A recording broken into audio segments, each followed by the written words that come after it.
बोका बोका तीन तलोका चांदनी के काटी भातार बिना नींद नहीं आवे हमके राती।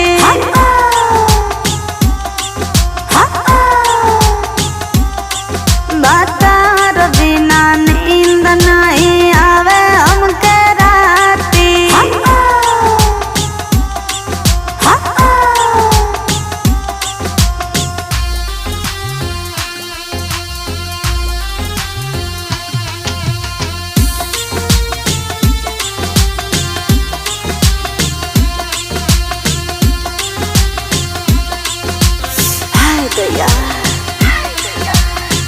देह के सिंगार जब से गइल बाड़े गीज के, पिया तानी पानी हम तो रोजे फ्रीज के।